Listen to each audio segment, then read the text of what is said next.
하나님 말씀은 로마서 1장입니다. 로마서 1장 24절 말씀부터 말씀해 보도록 하겠습니다. 그러므로 하나님께서 그들을 자기 마음의 정욕대로 살도록 더러움에 내버려 두시어 그들이 서로의 몸을 욕되게 하였다. 그들은 하나님의 진리를 거짓으로 바꾸고 창조주 대신에 피조물을 경배하고 섬겼으나 하나님은 영원히 찬송을 받으실 분이시다. 아멘.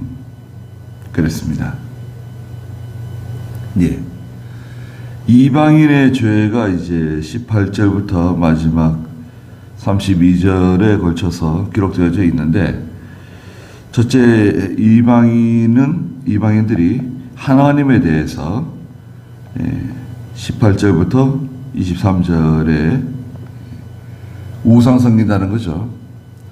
하나님에 대해서 우상 섬김으로 범죄하였습니다. 영적 타락이죠. 우리 예수 믿는 성도들도 금방 잘못하게 되면 이 우상 섬길 수 있다 말씀드렸습니다. 하나님보다 더 의지하는, 더 따라가는 그 대상이 생기지 않도록 조심해야 됩니다. 그 다음에 자기 자신에 대한 범죄가 나오는데, 오늘 24절부터 27절에 기록되어 있는 대로 24절에 보니까, 그러므로 하나님께서 그들을 자기 마음의 정욕대로 살도록 더러움에 내버려 두시어 그들이 서로의 몸을 욕되게 하였다 그랬습니다. 더러움에 그대로 내버려 두신다. 도덕적인 타락입니다. 또 성적인 그러한 타락을 말씀하시는 겁니다. 그래서 자기 몸에게 죄를 짓는 거예요. 하나님께서 그냥 내버려 두신다 그랬습니다. 하나님께서 내버려 두시면 하나님의 진노 가운데 빠질 수밖에 없어요. 하나님께서 내버려 두신다는 그 말씀 가운데는, 첫째는 하나님께서 이제 내버려 두시는 하나님의 유기가 있어요. 유기. 하나님의 유기라 그래요. 내버려 두시는 거예요. 그냥 버리시는 거예요. 젊은 아기 엄마가 아기를 유기시켰다 그러잖아요. 내버렸다. 하나님께서 버리시는 거. 그 다음에는 하나님에게서 멀어지는 거. 하나님의 은혜에서 멀어지게 돼요. 이게 하나님의 진노 중에 하나라고 할 수 있습니다. 하나님께서 내버려 두시는 거예요. 그냥 점점 하나님께서 멀어지는 거죠. 그리고 마지막으로는 여러 가지 각종 징벌적인 재앙들이 찾아와요. 하나님께 버림받게 되면.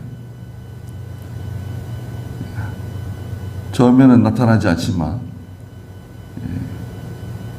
물론 이제 불신자들에 대해서 하나님께서 내버려 두시는 면들이 있어요. 그래서 자꾸 죄를 짓기 때문에 이제 죄에 대한 그런 징벌적인 그런 처벌들이 내려옵니다. 그래서 하나님께서 자기 몸에 죄를 짓는 이방 사람들에 대해서 25절에 보니까 그들은 하나님의 진리를 거짓으로 바꾸고 창조주 대신에 피조물을 경배하고 섬겼으나 자, 이제 하나님을 발견하지 못하게 되면 피조물 섬기게 돼 있다 그랬죠. 원래 하나님을 발견해야 되는데 하나님을 발견하지 못하게 되니까 피조물을 섬기게 돼 있어요. 피조물을 경배하고 섬겼으나 하나님은 영원히 찬송을 받으실 분이시다. 아멘. 그랬습니다. 자기의 마음의 이제 정욕을 따라간다고 24절에 말씀하셨는데요.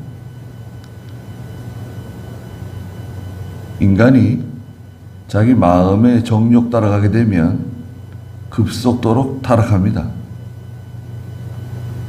이 마음의 정욕, 육체의 정욕 따라가는 거예요. 마음의 정욕은 육체의 정욕입니다. 네.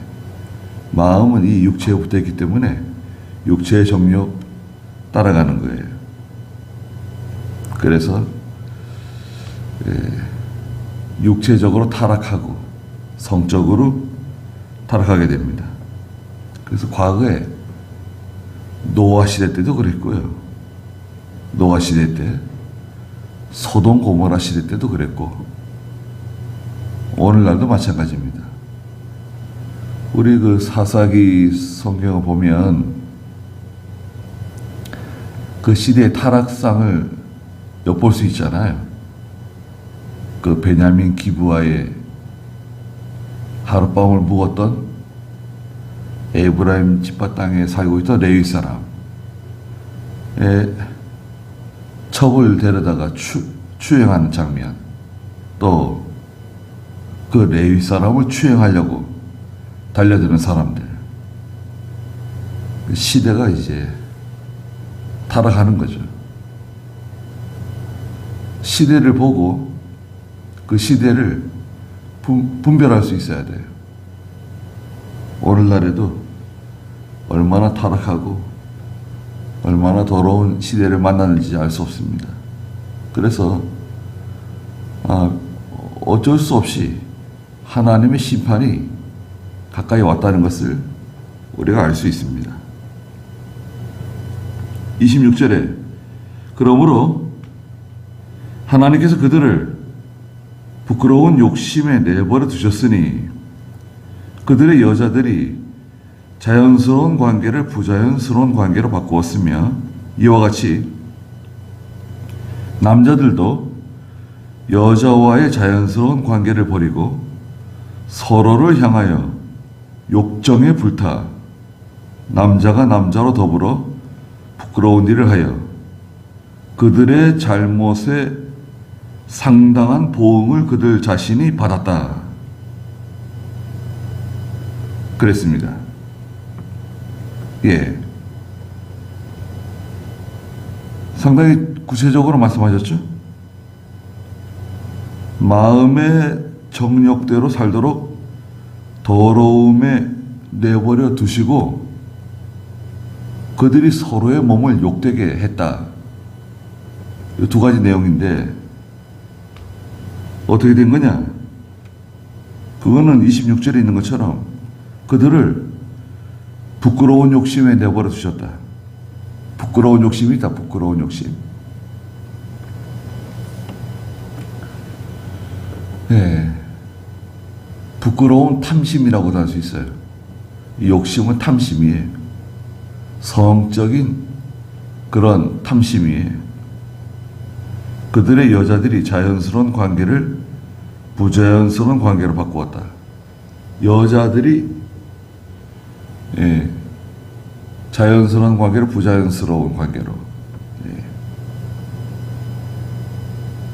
호모섹스하고 레즈비언이라고 그러죠.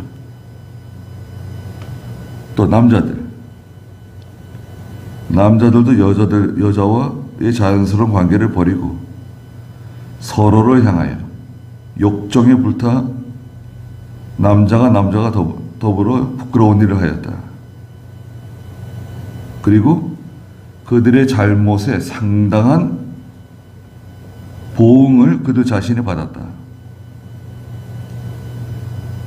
상당한 보응이 있는데요. 하나님께서 첫째는 심판하시고요. 하나님이 판단하시는 게 있잖아요.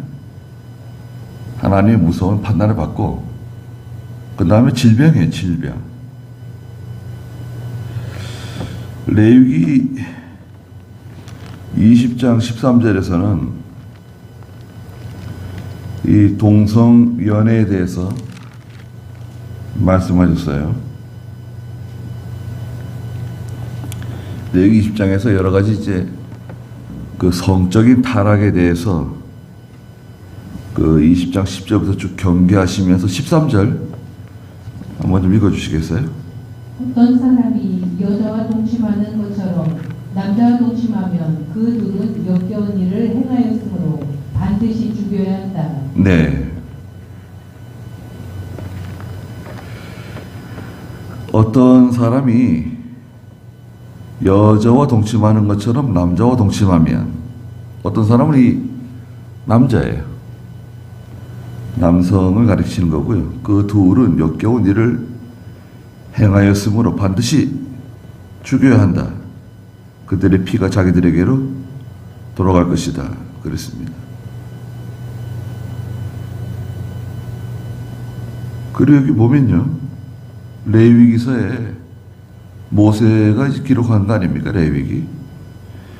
지금 20장, 레위기 20장 15절에 보시면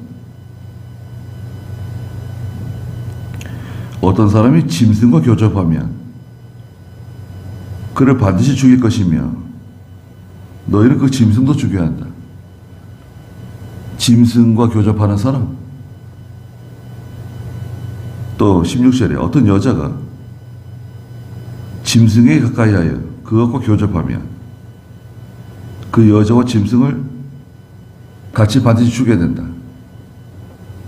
이 시대가 어떤 시대입니까?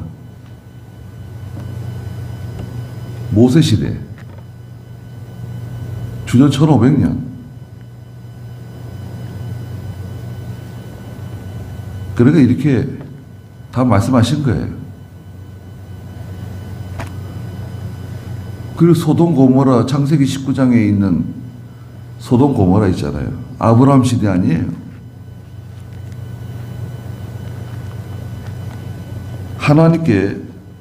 하나님께서 그들을 자기 마음의 정욕대로 살도록 더러움에 내버려 두시게 되면 이런 죄에 빠지게 돼요.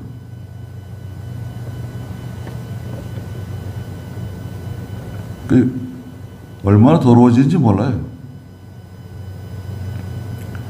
오늘날에도 마찬가지입니다. 반드시 망하게 돼 있어요. 그래서 하나님께서 이 국가 있잖아요. 국가기관, 국가의 제도와 법률을 통해서 이 세상의 이 국가 제도와 이 법률을 통해서 이 타락을 방지하는 면이 있어요. 죄를 방지하는 면이 있습니다. 국가에서 법을 정하는 거예요. 네. 남자와 남자는 결혼할 수 없다. 동성 결혼 금지. 국가에 법이 있으면 어떻게 됩니까? 아무리 자기들이 결혼하고 싶어도 결혼이 안 돼요. 법적으로 인정이 안 돼요. 여자와 여자가 결혼한다. 인정이 안 돼요. 네.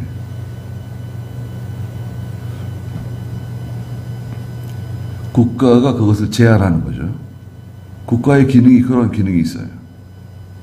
하나님께서 그런 제도를 통해서 억누르는 거예요. 네. 그리고 일반 도덕이 있어요. 국가의 사람들의 일반 도덕 있잖아요. 그 눈에 보이지 않는 관습법이라든지 도덕법이 있는데 이것을 통해서 또 억누르는 면이 있어요.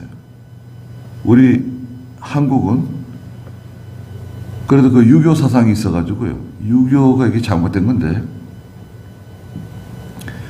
유교 사상 가운데 뭐 노인을 공경하는 거, 윗사람을 공경하는 거, 이런 것들이 있잖아요. 장이 유서다 뭐 이래가지고 윗사람을 공경하고, 네.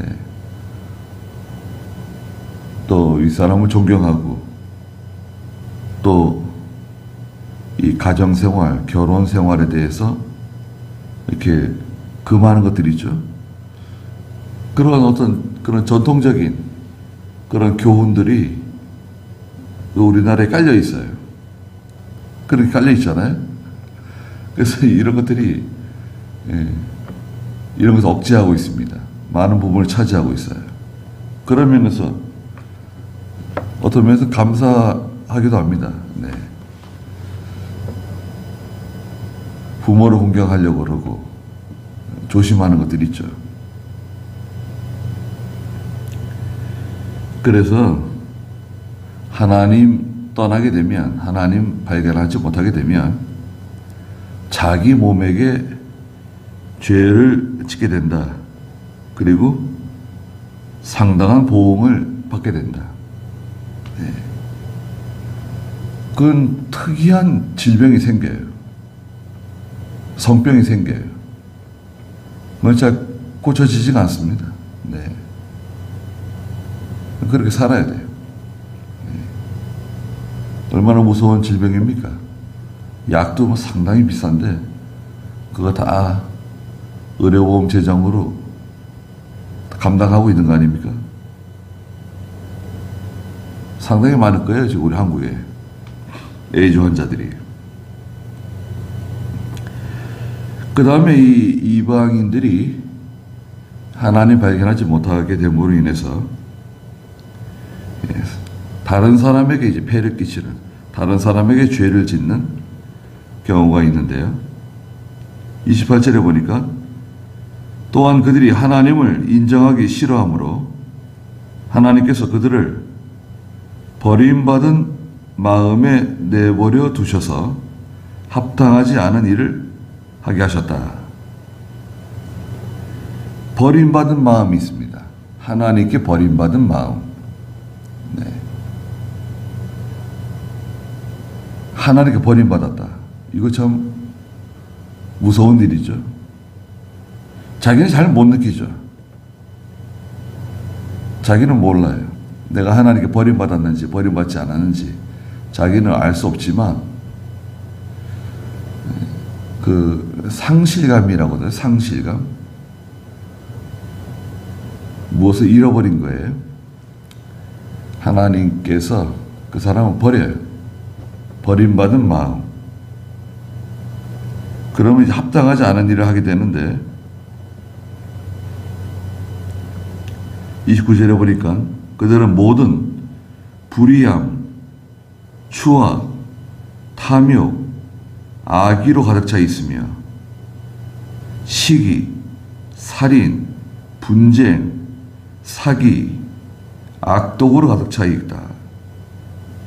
그들은 수군거리는 자이고 비방하는 자이며 하나님을 미워하는 자이고 무례한 자이며 교만한 자이고 자랑하는 자이며 악을 꾸미는 자이고 부모를 거역하는 자이며 우매한 자이고 신의가 없는 자이며 무정한 자이고 무자비한 자다. 자, 상당히 많죠? 하나님을 인정하기 싫어하는 사람, 버림받은 마음으로 살아가는 사람, 합당치 않은 일을 하게 되는데 결국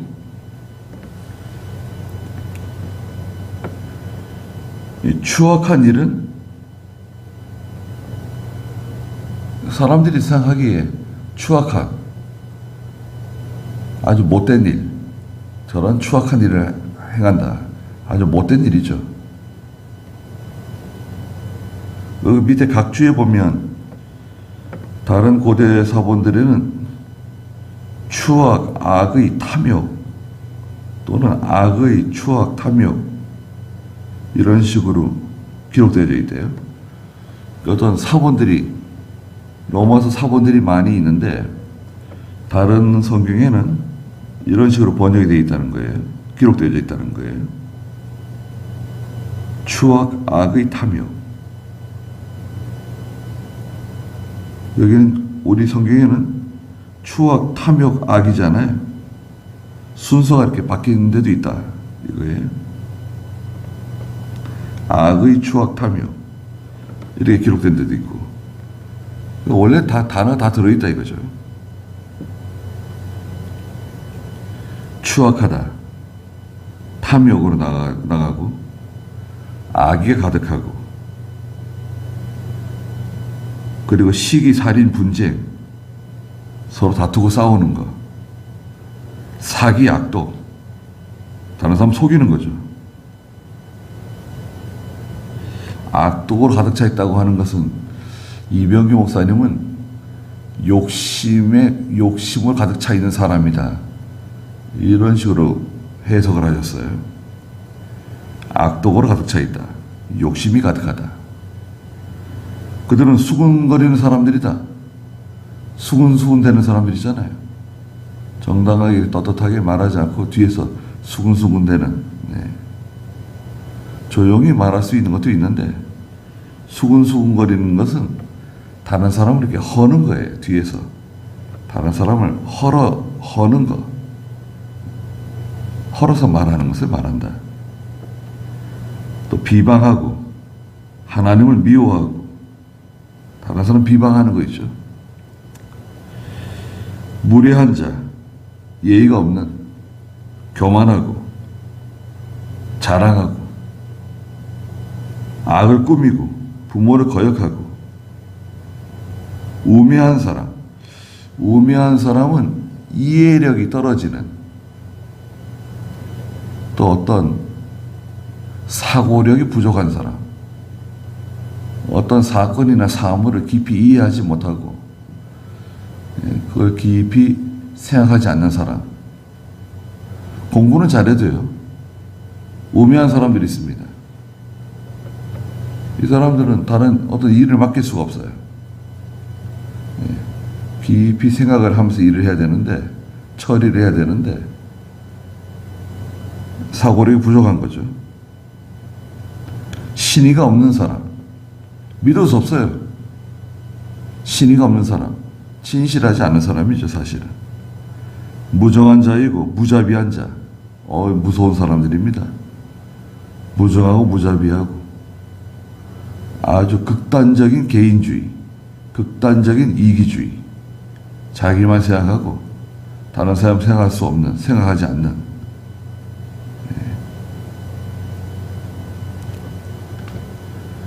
자기는 절대 손해보려고 하지 않는 사람, 무정한 자, 무자비한 자. 32절에 그들이 이와 같은 일을 하는 자는 사형에 해당한다는 하나님의 심판을 알면서도, 여기 말씀하신 거 보면요, 이런 죄를 짓게 되면 사형에 해당한다. 네. 사형 뭐예요? 죽는 거 아닙니까? 망하는 거예요.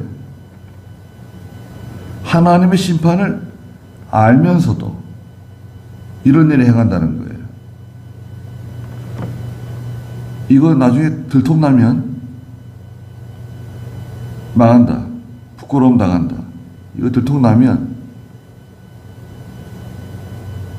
감옥 간다. 알고 있으면서도 그런 일을 할 뿐만 아니라 또한 그런 일을 하는 자들을 옳다고 한다는 거예요. 그러니까 많은 대중, 많은 사람들이 거기에 동조해요. 여론이 동조해요. 네. 다수의 사람들이 그런 일을 행하면 그게 옳은 일이 되는 거예요. 그런 거 있잖아요. 다수의 사람들이 들고 일어나는 거예요. 항의하는 거예요. 집회하는 거예요. 다수의 사람들이 댓글을 쓰고 다수의 사람들이 모여서 행사하고, 그러면 그것이 마치 정당한 것처럼 옳은 것처럼 되는 거죠. 그래서 많은 사람들이 그렇게 한다고 해서 그게 옳은 일이 아니다. 동성연애를 뭐 주장하는 퀴어 축제라 그러잖아요. 퀴어 축제. 서울시 광장에서 뭐 박원순 시장이 그걸 허락했잖아요. 처음에. 참 그 서울시에서 서울시 세금을 들여가지고 그 퀴어 축제를 뭐 활성화시키고 인정해주고 그래가지고 뭐 시끄럽잖아요. 지금은 그렇게 하지 않죠. 네. 못하게 하고 그러는데 동성연애하는 사람들의 상징이 무지개잖아요. 무지개. 레인보우. 그 무지개 다 좋아하는데 무지개 빨주 노초 파남보 이렇게 그 상징 있잖아요. 좋아하는데 지금은 무지개가 딱 있으면 경계하게 돼요. 저거 또 그쪽 사람들 아닌가? 그쪽에서 나온 물건 아닌가? 예? 원래는 좋은 건데 무지개가 우리가 친근하잖아요. 좋은 의미인데 지금은 이제 무지개를 보면 경계하게 되고 의심하게 되고 조심하게 돼요.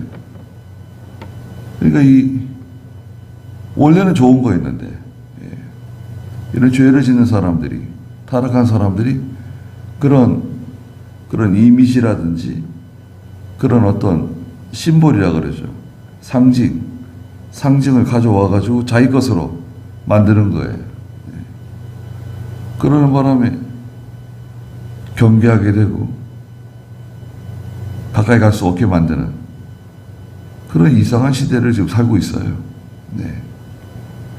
그래서 이것은 어쩔 수 없이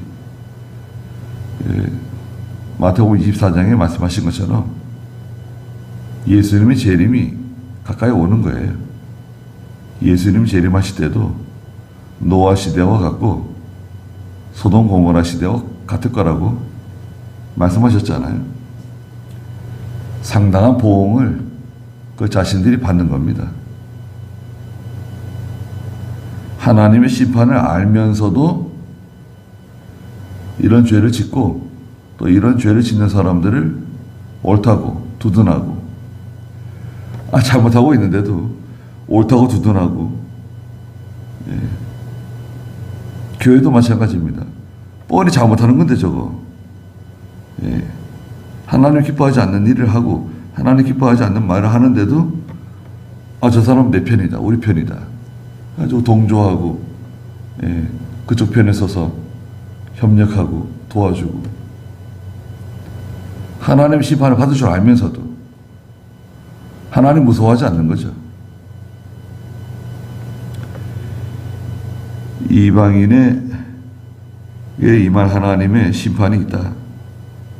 그래서 우리가 살펴보았습니다. 그러니까